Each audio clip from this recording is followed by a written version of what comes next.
Committee, Thursday, March 7th, 2024. Roll call, Madam Secretary. Mr. Abshire? Here. Mr. Anderpont? Here. Mr. Barris? Here. Mr. Barty? Here. Mr. Burley cannot attend tonight. Ms. Eason? Here. Mr. Hayes? Here. Mr. Landry? Here. Mr. Lewis? Here. Mr. Markentile? Here. Mr. Quinn? Here. Mr. Smith? Here. Mr. Snell? Here.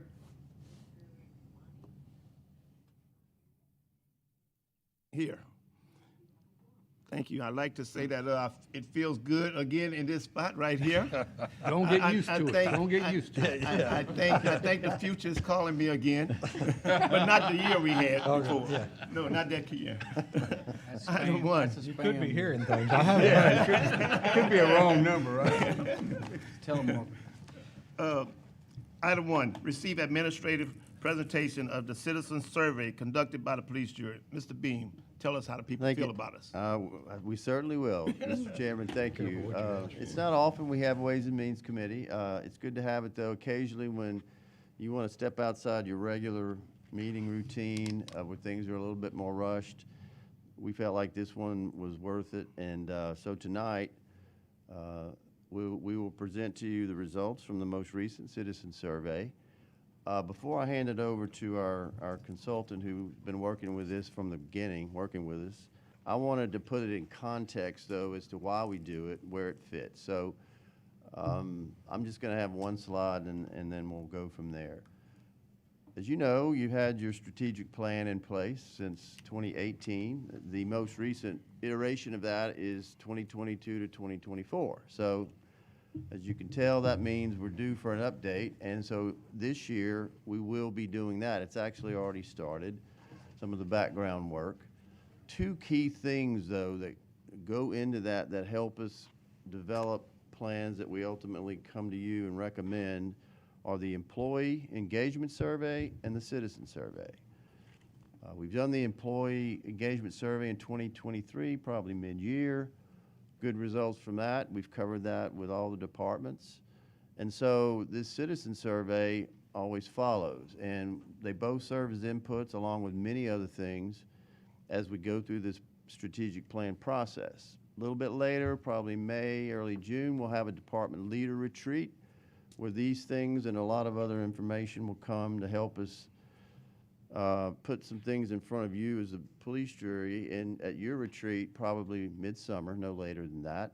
And ultimately, it'll all be wrapped up in the fall to take effect in 2025. So, to back up, just for tonight, the only thing this is for, though, is to present the results of the citizen survey.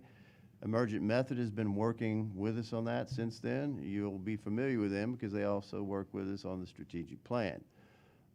With us tonight is Dr. Robin Stiles. She does this on their behalf every year along with help, and she's been great about it, and she's going to spend some time going over all the things they asked. So at this time, I'd ask Robin to come to the podium and share those things and certainly take any questions from the jury.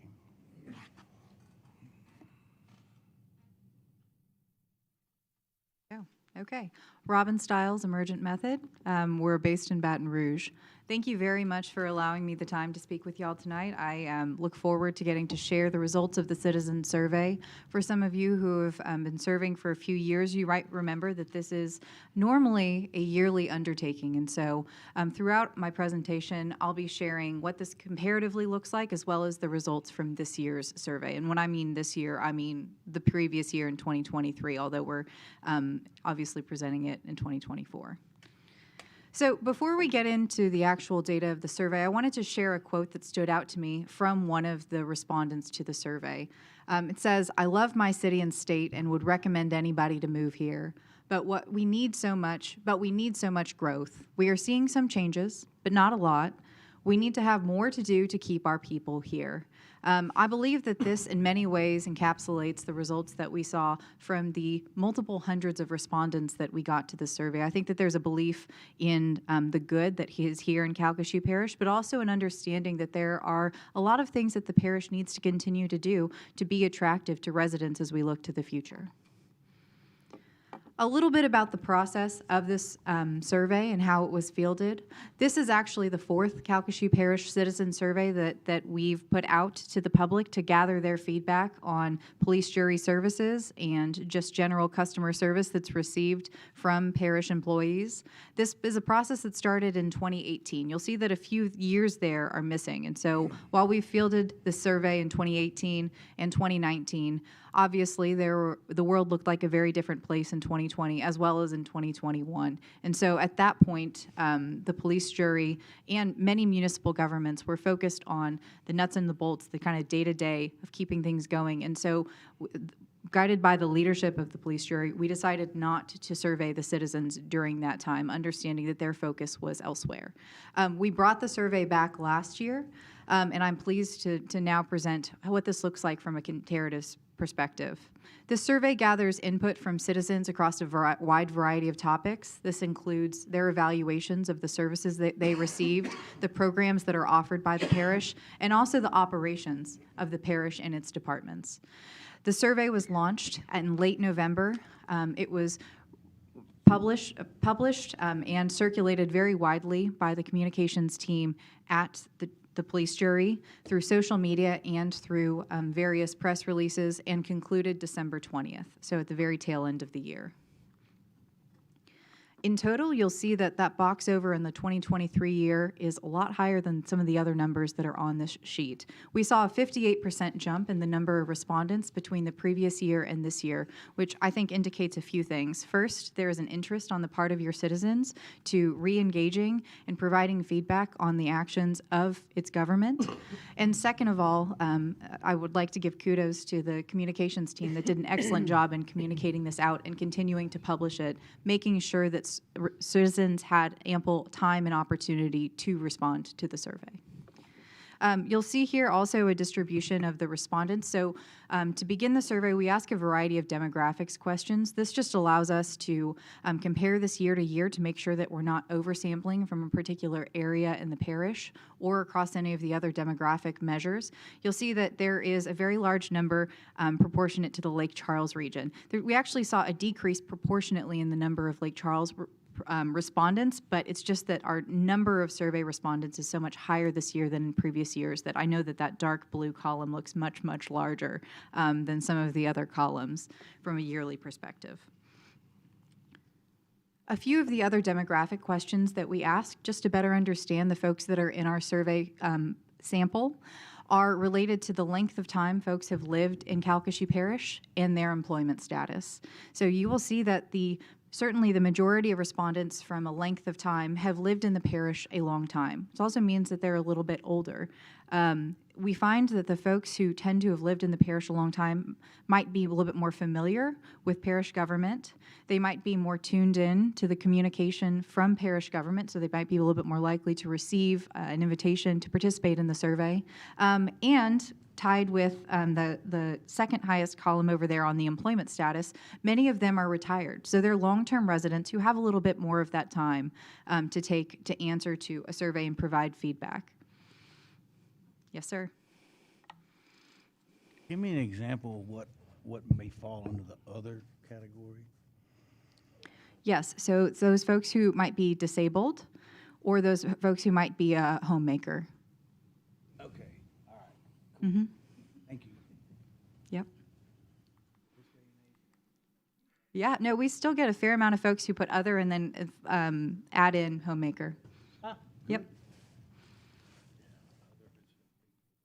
So moving on from some of the demographic questions that are asked, this is really where we get into the meat of many of the questions. So one of the first more substantive questions here is we ask for their evaluation or their satisfaction with the services provided by the parish.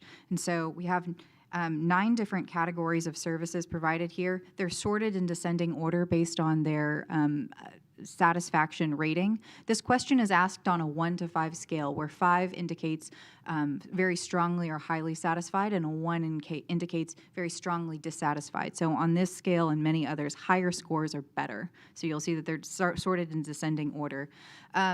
The indicators to the right of the number on the 2023 column indicate the change compared to the previous year's number. So of these 9 different areas, you'll see that Of them, 6 increased between last year and this year. 2 stayed the same, while there was a decrease in the public works category. Yes, sir. On that, because I think Public Works does a very good job, but 3.5 to a 2.8, any indicator, that's significant of what caused the difference? You have any? Yes, so Okay. we had quite a few conversations when we saw these numbers. I would point to the fact that in 2019, the other previous year, it was a 2.6. So you're seeing a 0.2 increase from 2019. After many conversations with the communications team, when we thought about what was happening in the parish from a communications perspective, when the 2022 survey was fielded, they were explicitly doing a lot of communication around public works projects. And so they were focusing on the work of that team. They were doing a lot of short videos. They were really focusing on building up the public's perception of the work that the Public Works Department does. We view that score as a bit of an anomaly driven by so much of the attention that was being shined on that department at the time. Okay. Yeah. Okay. Because I do think they do a good job. I would agree with that, sir, and I'm not saying that just because they're directors in the room. Yes, sir. Mr. Barris. I'm in Mr. Andrew Pont's camp. I'm wondering, I'd like to see I'd like to see how that broke down. Like, was it the people who were inside city limits voting or sharing their opinions on public works, which we have absolutely no, we have 0 touches inside the city limits. So, and then, you know, some of the things that if it has to do with drainage or gravity drainage, well, there again, that's off the right of way. That's perpendicular to the road, not parallel. I don't know. I'd like to dig A into little that. bit more of a breakdown. Yeah, Yes, because sir. there's a lot of variables there that I think. Yes, sir. I'm sorry, sir. No, I'm sorry. I'm sorry, Mr. Mr. Beam. Chairman, I just wanted to try to address Mr. Barris's question, and correct me if I'm wrong, Robin. When we saw the results for that, we had the same question. And when I asked Robin, can you, and they can, break it out between cities and unincorporated areas, and they did, and it was about the same. I will say this, though, and she'll be coming to it in a slide in a little while. I don't want to steal her thunder. When you get to transportation and condition of roads, I'm warning you that it's going to say that's one of the things we need to improve on, and I feel very certain that's not mainly us. So you have a great point, but is that correct, what I said? That is, yeah. We do disaggregate the data and look at in this particular sector, that wasn't a big decider, depending on whether you were in Lake Charles or elsewhere on what was driving the score. So, well, we're not talking about just Lake Charles, Sulphur, Westlake.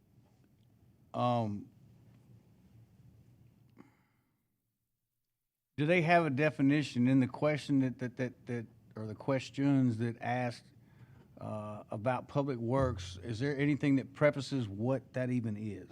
That includes a little bit more detail of the actual work itself. Okay. Yes, for each of these categories, not just public works. Okay. Yep. Thank you.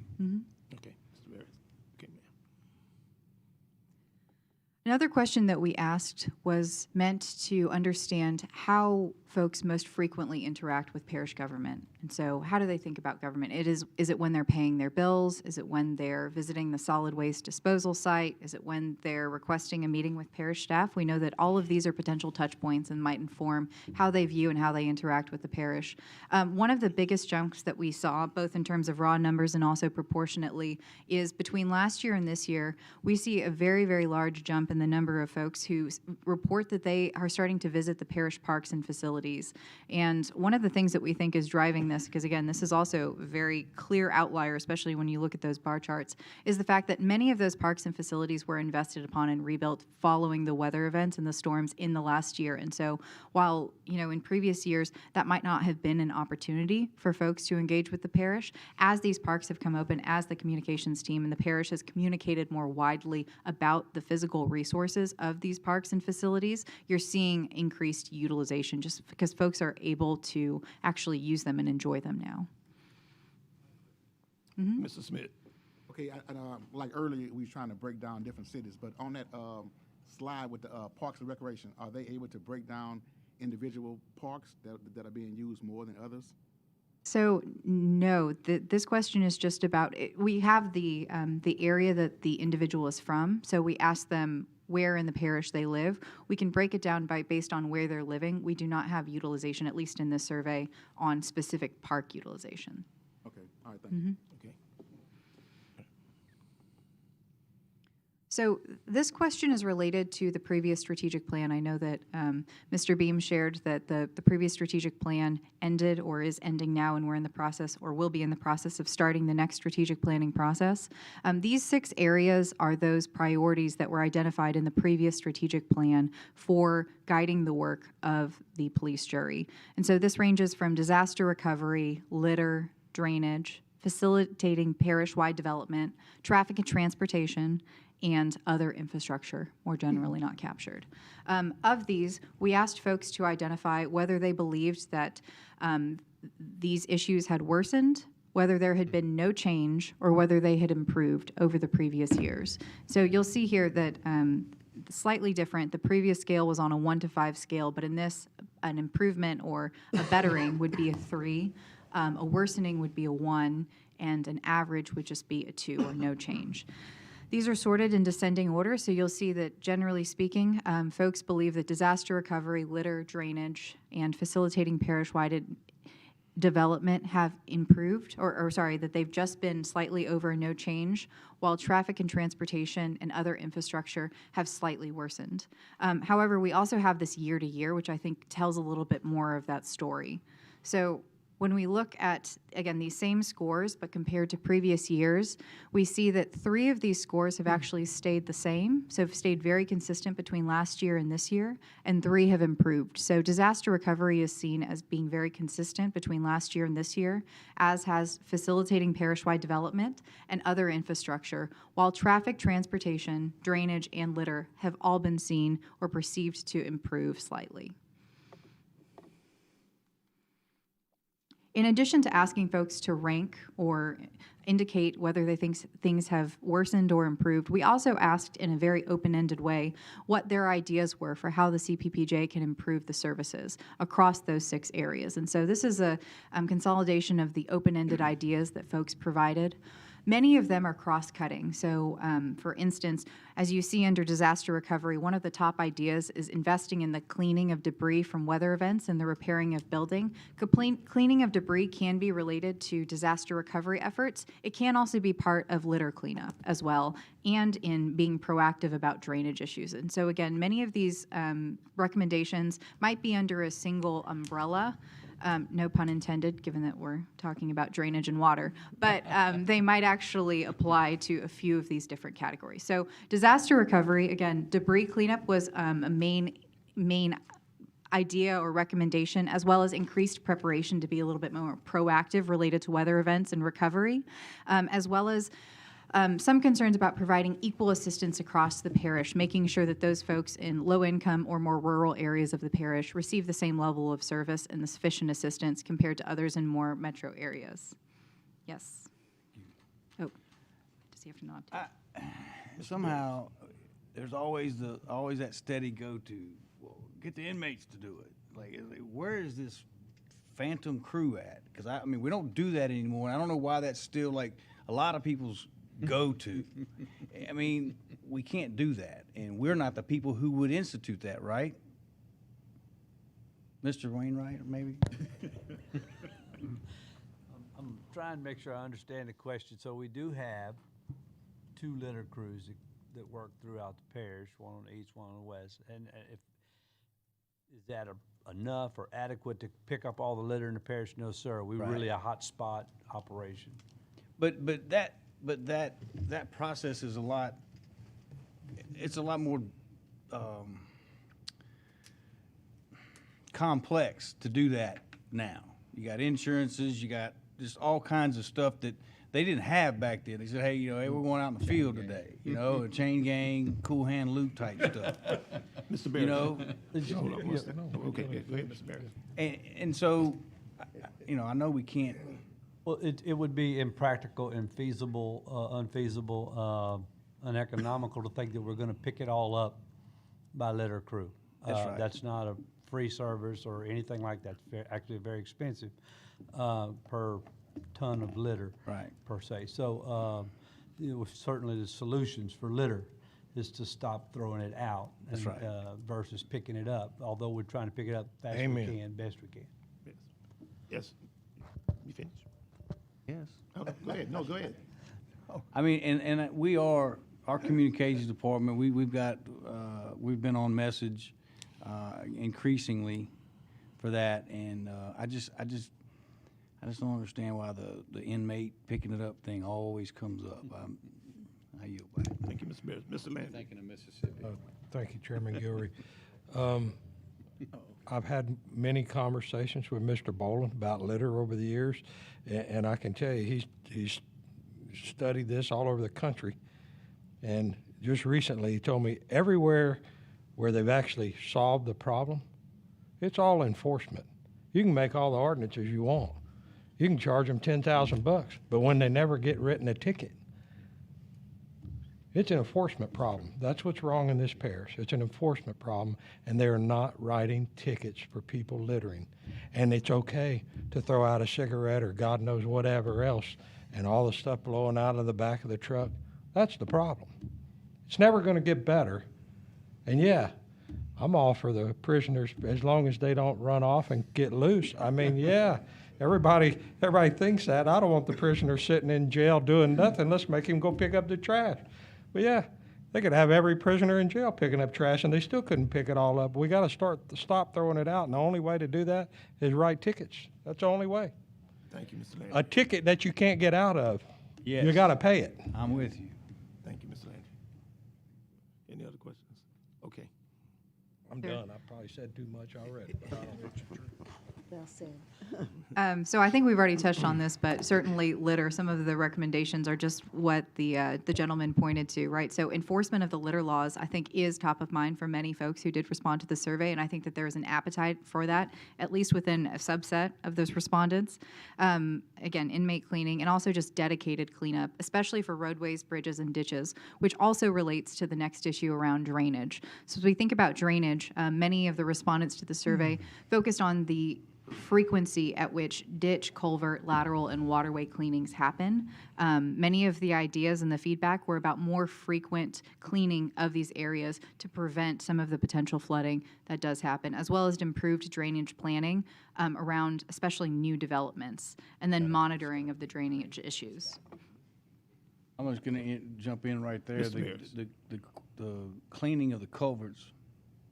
That's going to have to, we're going to need teamwork from the public, because our guys about 3 weeks ago pulled out 14 basketballs from culverts. You know, and 14 basketballs. So if you know anybody want a basketball, see Bo Moody.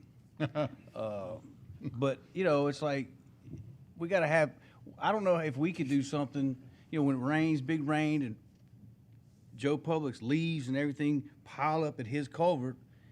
It's like, come on, man, like, grab a rake, just kind of get it out of the way, help us, help you type thing, but, man, cool, Okay, Mr. Mayor. thank you. All right. Okay, ma'am. 3 different areas as well. So parish-wide development, there's a desire to focus on attracting and growing new businesses. If you happen to listen to the parish podcast, you'll hear a little tidbit that will be shared in the upcoming one. But one of the open-ended comments was very concerned about the concentration of Mexican restaurants, particularly in Sulphur. And so certainly there is a desire to expand the culinary appetites of the parish by attracting and retaining more diverse cuisine. But They I think hope they're- they realize that it's not the parish within the cities, you know, that it's the cities. They also think there are too many donut shops. Sir, I'm just the reporter of the feedback. No, you're just the messenger, I get it. But there also is a desire to see more long-term planning efforts and coordination between cities, which, again, I think there's a conversation about what falls within the purview of the police jury versus what can be asked of individual cities, but certainly this is seen as a need, as well as improving the overall infrastructure and repair of demolished buildings and the overall appearance of the parish. And so when you think about recovery efforts as well, I think one of the more visible signs is do you still see debris piles around? Do you see buildings that were impacted by the weather events, or are those being repaired? Are you returning to a pre-storm stage?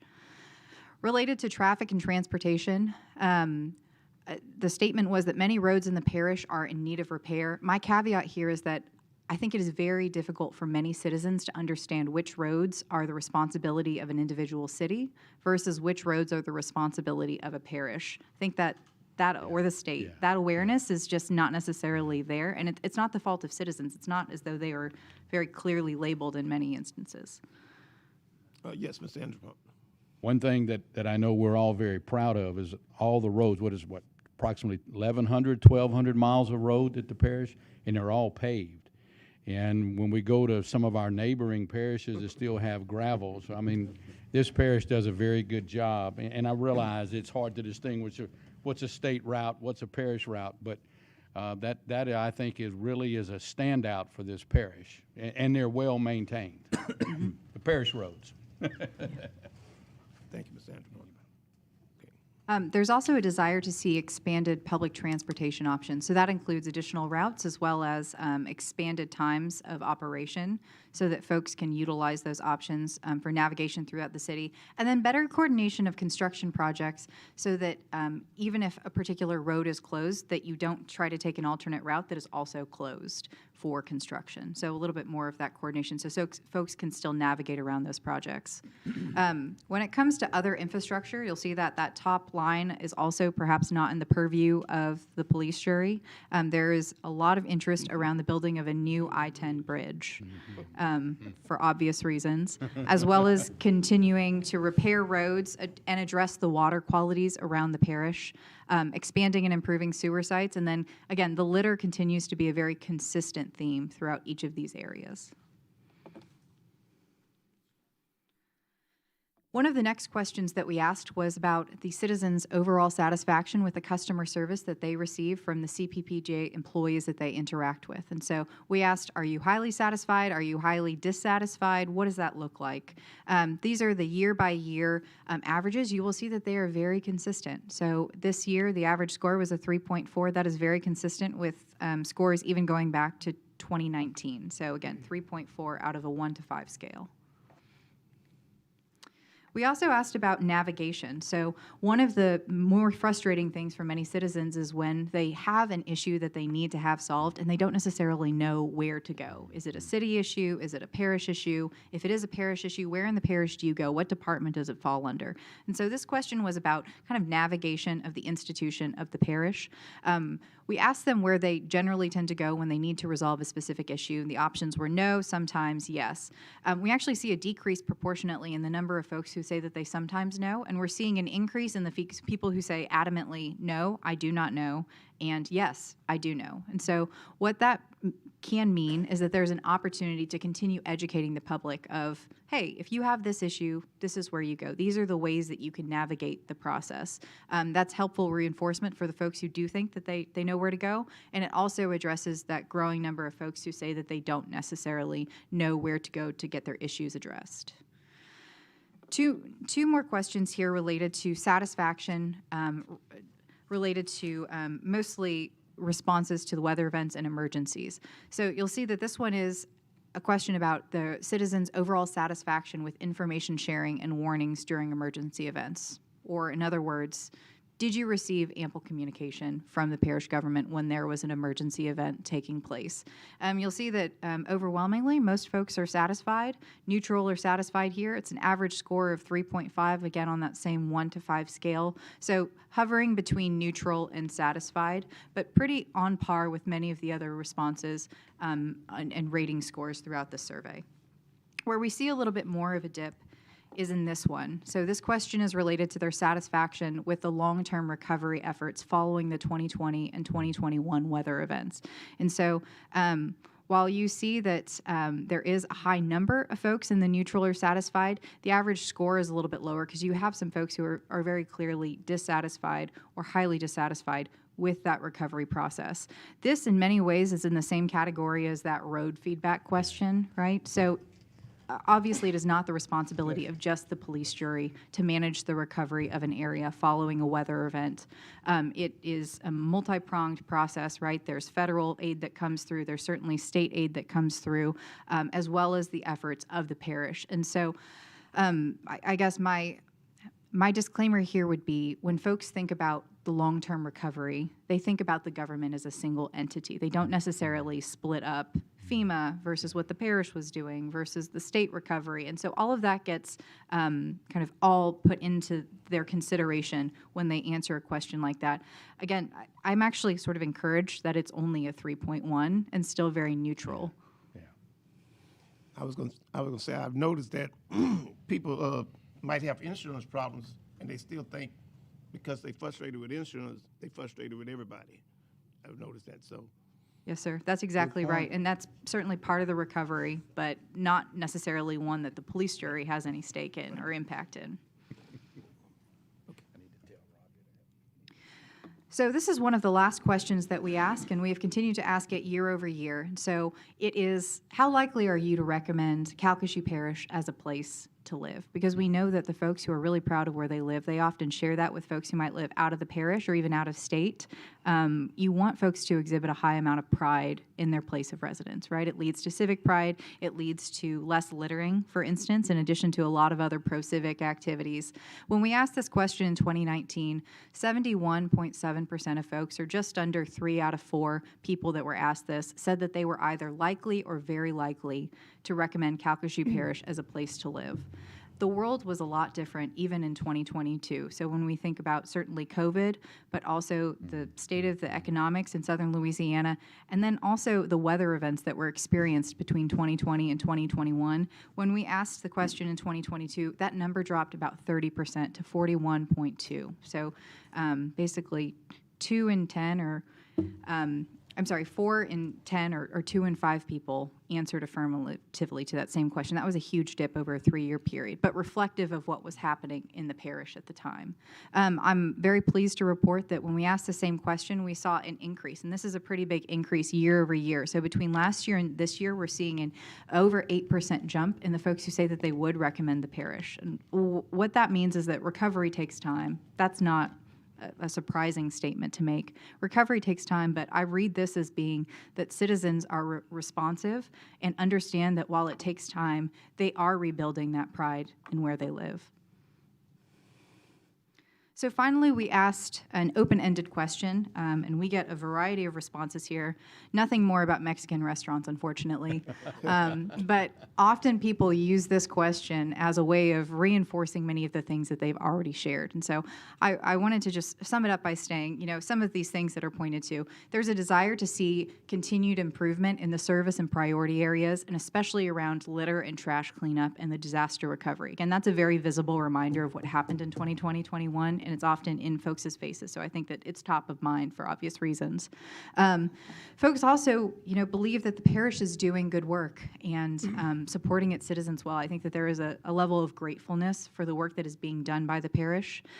They also understand and are experiencing the changes to the cost of living. Unfortunately, that's also not within the purview of this police jury to address. It's also not just a Calcasieu Parish thing. And so while I think that there is concern, this is one of those areas where, I think they bundle all government into the same entity. So I don't want to get into a conversation on inflation, nor am I equipped to do so, but certainly inflation and changes to cost of living are not just related to South Louisiana or to Calcasieu Parish. They're being experienced nationwide.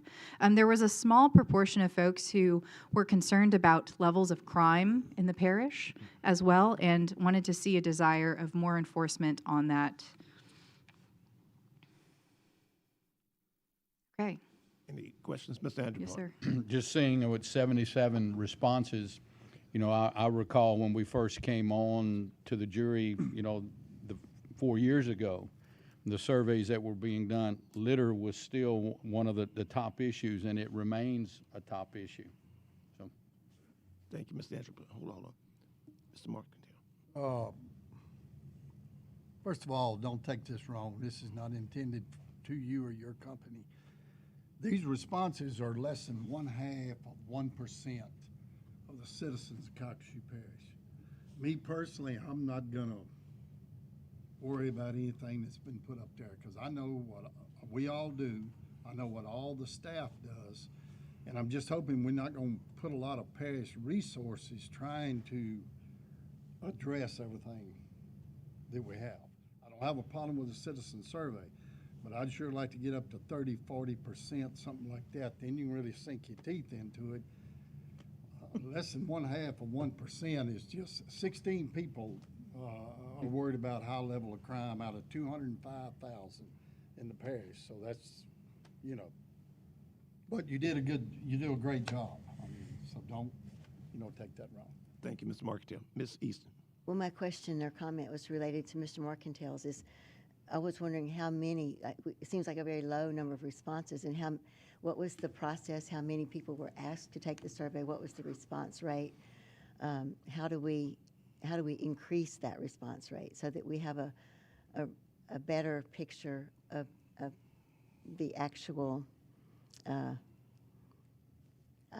perception, I guess, of our citizens Yeah, certainly. regarding these issues? So this was fielded through a convenience sampling, which means that the link is distributed pretty widely through many of the communication tools that are available to parish government. It also means that folks have the opportunity, although there is no enticement to complete the survey.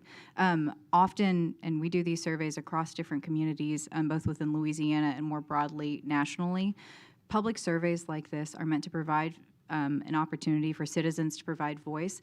It is very, very difficult to get citizens to actually respond to the survey, and so it's not unusual to see an incredibly low number of respondents to a public survey like this that's being fielded through convenience. You can certainly pay people to respond to surveys, but that in many ways undercuts sort of the civic duty element of continuing to reinforce that conversation with government. The other thing that I've just learned about surveys is that the people who are dissatisfied are more likely to respond than those who are satisfied. Yep, that's absolutely true. And so the folks who might give, let's say, 5s across the board for anything that's being asked on a 1 to 5 scale, normally they don't feel really, they don't necessarily have that fire in them where they feel like they need to respond. Often it is the folks who have something negative to say that might be the loudest voices in the room. And so in that context particularly, many of these scores are actually quite good, given that sampling methodology. Okay, Ms. Maker. Mr. Bean. I'd like to kind of add on to what Dr. Stiles is saying, and what Mr. Markentale and Ms. Easton are bringing up are good points, good questions. I want to, I guess, echo the thought that we understand this has got limits. What we look for in these, and your example, Mr. Markentale, is good. First of all, we don't know if crime is really up. It's a perception, and 16 people. What we do gather from these kind of things, and Robin's alluded to it multiple times, when you see certain things keep coming up in the answers, that's what we focus on.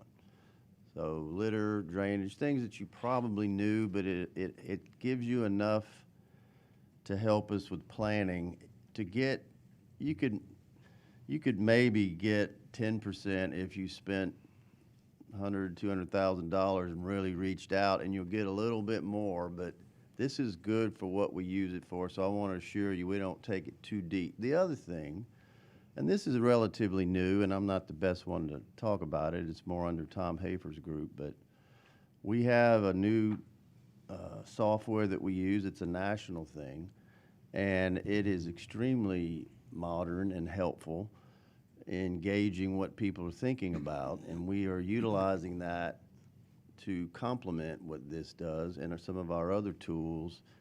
It's more real time during the year to say, what are people worried about? What are they talking about? And we position our communications on those things. So I think there's some opportunities to get this a little more defined, but this is a tool that's good for what it's used for, but we don't interpret it.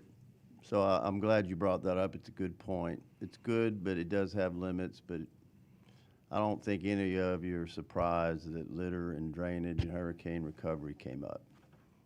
But this will help you affirm when you go make plans that that's what we heard. Thank you, Mr. Bean. Thank Mr. you. Barris. In establishing the who and the where of the respondents, like who are they, where they're from, I would be curious to know, is there some sort of question that would ask them if they actually voted in the last election? I mean, I'm just curious, just because, I guess that would qualify their true engagement in things. So we do not ask whether they have voted. It is a completely anonymous survey, intentionally to allow folks to provide kind of very honest, direct feedback. What we know, though, is when we ask, if I turned to this room and I asked everybody to put their hand up if they had voted, right? The social pressure to not be the person that didn't have their hand up, even if they had forgotten to turn in their ballot, everybody would raise their hand. And so even in anonymous surveys, when asked, did you vote in the last election? Sure. 95% of people will say yes, even when turnout might be in the Yeah. low Right. 30s. Yeah. Well, and we know the apathy. We see it in each election. I mean, it's there. Yes. Are there any other questions? Thank you for your report, ma'am. I need a motion to Move to Receive. accept report. have a motion from Mr. Absher and a second by Mr. Landry. Any other matters requiring discussion or action at this time? Move to adjourn. I have a motion to adjourn. Second.